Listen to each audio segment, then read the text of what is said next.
The year was 1939. Adolf Hitler invaded Poland, and so began World War II. World War II raged on for 6 long years until September 2nd, 1945. 6 million Jews died in concentration camps in those 6 years. Those in concentration camps were often used in horrendous experiments that most people could not even fathom. The outrageous and inhumane things that were done to the people in these concentration camps have been labeled crimes against humanity. But that's not what this video is about. This video is about crimes against humanity that was done right here at home on American soil. These crimes began a full 9 years before World War II even began. In my opinion, the horrendous treatments performed on captive patients can only be called legalized crimes against humanity. This video will reveal torturous treatments inflicted on one particular young lady. Let's get into it. Come on, move it on. I said, baby, I know you're on a roll.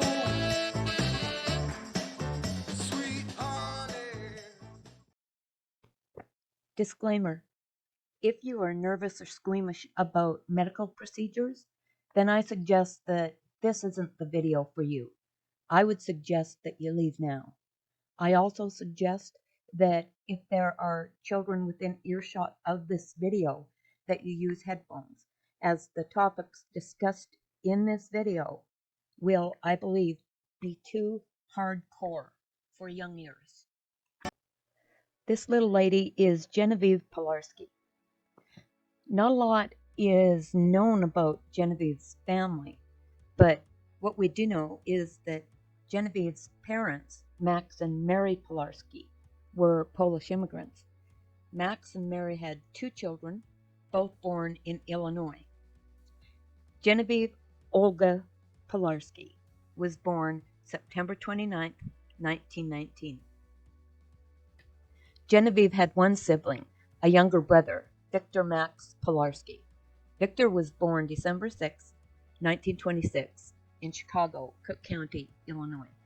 Victor died March 13, 1992, at 65 years old. I couldn't find out anything further about the background of Genevieve's family. There just doesn't seem to be a whole lot written about them up until this particular time. I think that the Pilarskis were probably just hardworking people that were just getting on with living. And that is probably why there's hardly anything written about them. Everyone called Genevieve Jenny, and so from now on, that's what I will be calling her. Jenny was enrolled at the University of Illinois in the year 1941 when she was 22 years old, with a major in chemistry. 3 years after attending the University of Illinois, when Jenny was 25 years old, there was some kind of a disagreement between her and her parents, Max and Mary, over where Jenny would live. So we don't know how big the disagreement was that ensued between Jenny and her parents, but it somehow was the straw that broke the camel's back, and it landed Jenny in Manteno State Hospital in Cook County, Illinois, in 1944. I'm thinking that it must have been quite a fight, is what I'm thinking, because some little disagreement you wouldn't think would cause such havoc in a family. It was known that Jenny was quite gifted, but she also suffered from bouts of depression, and we don't know how often or the degree of the bouts of depression. Perhaps the disagreement about where she would live wasn't the only thing that caused the quarrel. that landed her in Manteno. Um, she may have been manic depressive. We don't know. But regardless what happened, Jenny's goose was cooked, and off she went to Manteno State Hospital. So, yep, in 1944, Jenny's parents committed her to the Manteno State Hospital in Illinois. And that was when Jenny's nightmare began. Jenny was evaluated by physicians when she was admitted to Manteno. And that evaluation said by physicians that Jenny was neat, clean, and tidy. Doctors also said of Jenny that she was extremely quiet, but friendly and agreeable. In this evaluation, Jenny was asked what she would do if she were to be released. And Jenny replied that she would like to have a job, get some new clothes, and some new books. She also would buy powder, rouge, and other makeup. So remember this evaluation because we will be coming back to it. This is where it starts to get really icky. And we're going to leave Jenny for a little bit, and we're going to be looking, first of all, at the hospital, Manteno State Hospital, psychiatric hospital, where Jenny had been committed. We're going to look into that for a little bit, and then we're going to look at the treatments that was put upon her. Manteno State Hospital was a psychiatric hospital in rural Manteno Township in Kankakee County, Illinois. And in December of 1930, Manteno officially opened its doors. 100 patients were transferred in from Kankakee State Hospital. Manteno was established and funded in the Great Depression. And adding to that, medical staff working at Manteno were called away to help out in the World War II effort. And that left the hospital greatly understaffed without professional medical personnel. And medical staffing became so critical that high school dropouts were hired as nurses. The medical staffing need was so great at one point that out of 120 nurses on staff, only 16 people had actual medical training. And so we're beginning to get a picture now of the lack of care that the patients would have been receiving. Despite this, the hospital's occupancy doubled over the next 2 years. With such a shortage of medical personnel, there is no way that the patients were getting adequate care. In 1932, the health budget was cut by a whopping 29%. In 1936, shock therapy was introduced at Manteno. In 1939, a typhoid fever epidemic blew through the hospital, and an estimated 60 people died. Funding for Manteno began to improve, and the number of patients grew. Manteno grew to be one of the largest facilities of its kind in the world. Over 10,500 meals were served on a daily basis. Over the years, controversies swirled around the hospital. There were stories of patients attacking nurses. There were allegations of the military conducting secret medical testing during World War II. The story is that patients were unknowingly injected with malaria in an attempt to find a cure. It is rumored that in 1941, 426 patients died from the experimentation, and 198 lucky souls escaped from Manteno. And there were allegations of sexual abuse as well. It just seems to be that whenever you find out abuse has been taking place, that sexual abuse has been in there somewhere. So in the 1950s, it was revealed that Mantino had been conducting experimental surgeries on patients without consent.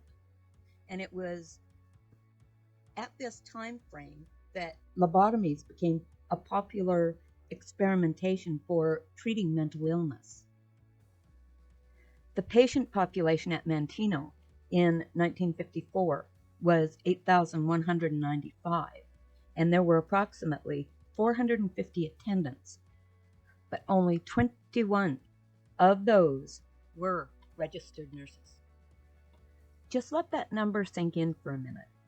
Over 8,000 patients, and yet there were only 21 registered nurses. This gives us an idea of the lack of patient care that would have been going on there. By the early 60s, and for the next decade, the patient population dwindled because funding dictated that the state put elderly Mantino patients in nursing homes.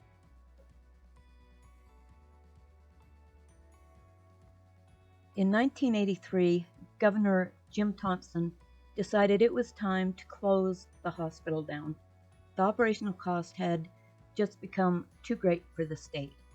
So in December 1985, Mantino State Hospital closed its doors. So now you've met Jenny, and now you know the place where Jenny lived for 50 years. The next step will be to acquaint ourselves with some of the medical treatments, and I use the word treatments very lightly, but the medical treatments that were performed in Mantino State Hospital. This is the part of the video where it gets really sick, so this is my warning that if you have a weak stomach, you maybe should stop and leave. Hydrotherapy. Oh, it sounds nice, doesn't it? Sounds nice and relaxing. Hydrotherapy. What was it? As I researched, I found many places that offer hydrotherapy, and it is for if you have a muscle injury or a joint injury. It's to get you mobile again, to help those parts heal. And I even found that you can take your dog. You know, dogs get old. Dogs can get hurt. You can even take your dog to get hydrotherapy. And I thought, well, that's not so bad. Yeah, I can totally see myself in a nice warm tub, just laying back, feeling all those jets, massaging my muscles. Oh, yeah, I could like that. And then, yes, and then I came across articles about not what hydrotherapy is today. No. I came across what hydrotherapy was back then. I'm not even going to show you all of the pictures that I found for hydrotherapy. As I looked at them, I actually felt sick. Hydrotherapy was used to sedate an agitated patient. It also supposedly helped manic depressive patients, insomnia, or suicidal thoughts. The treatment. The patient was basically strapped into a tub of ice water with a canvas sheet covering the bath with just the head poking out. The bath could last for hours or even days. Another way for hydrotherapy was for the patient to be put into a bath of hot water and then immediately dipped into a tub of ice water. And I can only think what that must do to the heart. And this could carry on for hours. This person could be subject to this horror for hours. And I don't even know if I want to know how many people died of heart attacks while getting this treatment. The next procedure is insulin coma therapy. And it was thought to relieve symptoms of anxiety, tension, fear, irritability, hostility, elation, paranoid projections, obsessive and compulsive thinking, delusions, and hallucinations. Insulin coma therapy was developed by psychiatrist Manfred Sakel in the 1920s with the thought that patients could be jolted out of an episode of mental illness. The therapy took place over a number of weeks or months. Patients daily received insulin injections that induced a coma-like state that lasted for an hour or two. It was reversed by an injection of glucose. The insulin dosage was increased every day, inducing increasingly deeper states of unconsciousness until doctors decided that the patients were at maximum benefit. At that time, the insulin would be tapered off, and this process was repeated again and again until the patient had received anywhere from 30 to 50 comas. Common side effects were obesity, permanent brain damage, and death. The next on the list is electric shock treatment. This one is just downright gruesome. It would seem that each institution may have given this therapy in slightly different ways, but generally no anesthesia was given.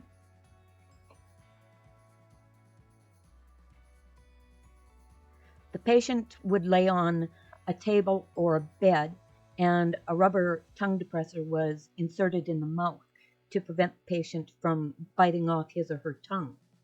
2 paddles or electrodes were placed, one on each of the temples.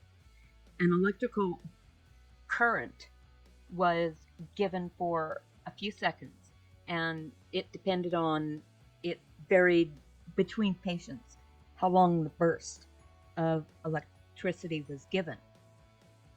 The patient's whole body then convulsed violently.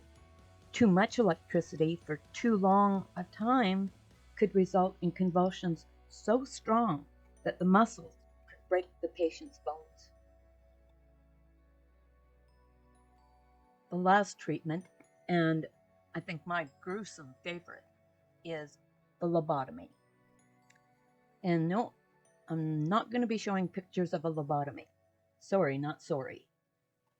You're just going to have to use your own imagination for that one. The lobotomy is thought to be the most barbaric treatment in the history of medicine. Lobotomies became popular for several reasons. Antipsychotic drugs were not available until the middle of the 1950s. People were desperate to receive help with mental illness. In 1937, there were more than 450,000 patients in 477 medical institutions. Lobotomies were used to calm unruly patients and make them easier to manage, or as I call them, the walking dead. One method involved drilling holes into the skull and pumping absolute alcohol into the frontal cortex, essentially destroying brain tissue. Later, an instrument was invented that removed chunks of tissue from the frontal lobes. The ice pick lobotomy used a hammer to drive an ice pick into the patient's brains through the eye sockets. Once the ice pick was inside, the ice pick was literally wiggled around, severing nerves connecting the prefrontal cortex to the thalamus. Walter Freeman, who was the inventor of the ice pick treatment felt that his lobotomy was only a little more dangerous than an operation to remove an infected tooth. Maybe he should have tried it out on himself first. So after having a lobotomy, if you weren't made as one of the Walking Dead, it could have a negative effect on a person's personality, initiative, inhibitions, empathy, and ability to function on their own. It could inhibit or remove the ability to speak, which is probably why husbands desired it for their wives. Oh, did I just say that out loud? Okay, let's go back to Jenny now.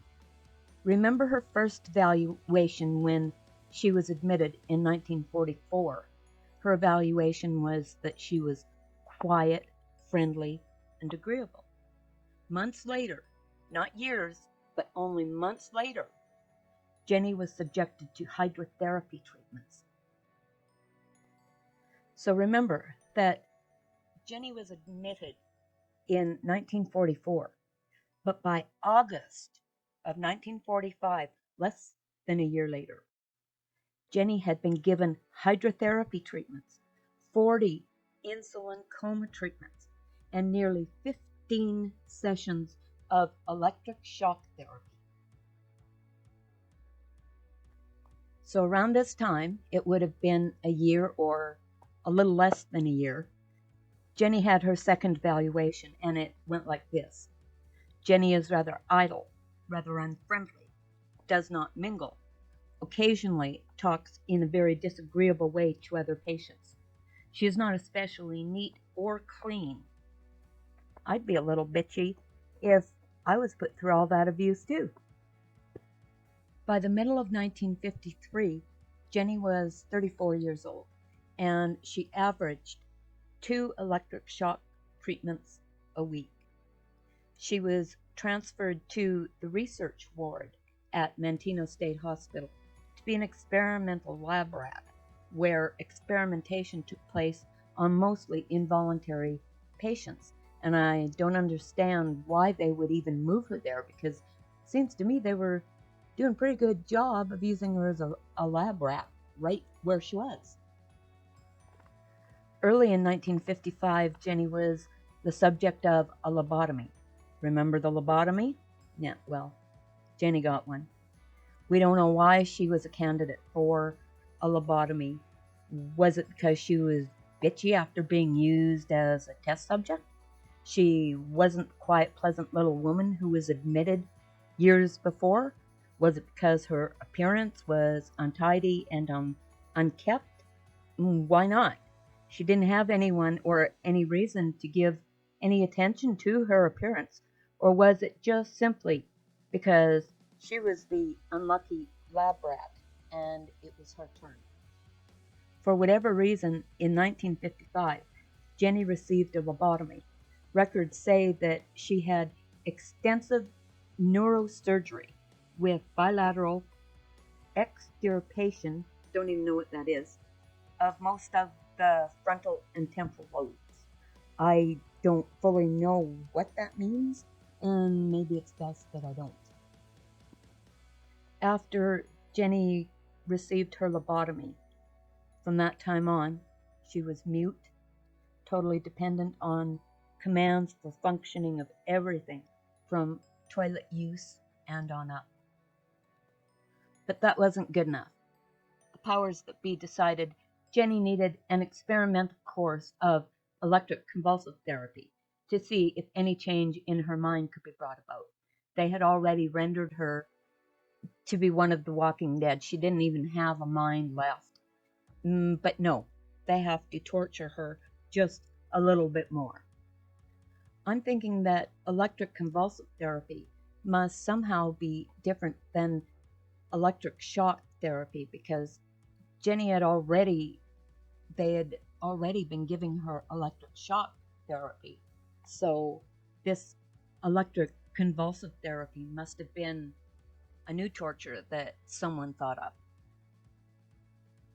The lobotomy was a failure. Jenny was now unresponsive. But even though unresponsive, she was still subjected to another 7 years of shock therapy.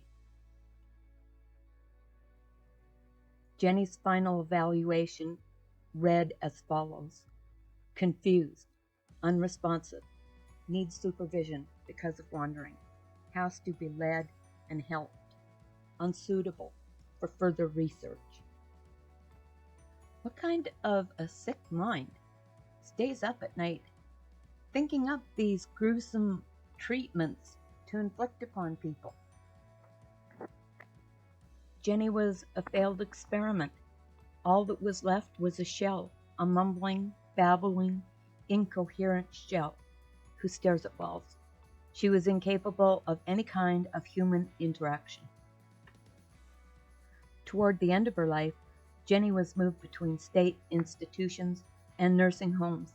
At times, she would be found walking the halls, babbling and drooling.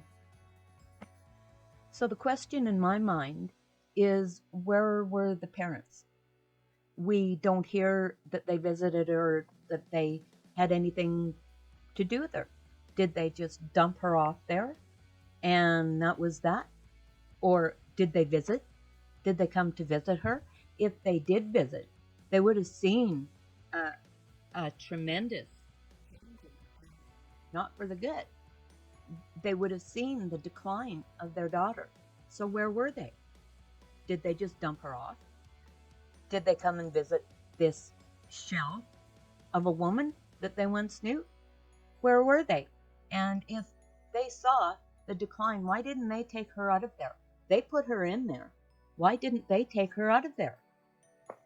Did they give the doctors in that place, did they give them the authority to use their daughter as a lab rat? And these legalized crimes against humanity, Jenny wasn't the only one. There were thousands and thousands of other poor souls that were tortured in the same way. And like Jenny, maybe shouldn't even have been in one of those places. But they were. Unlike Jenny, they went through the same awful tortures. Jenny died September 23rd, 1988, alone, destroyed, and broken. And that is the end of this video. If you found this video informative, would you please give it a like and subscribe to my channel. And we'll see you in the next one. Bye-bye.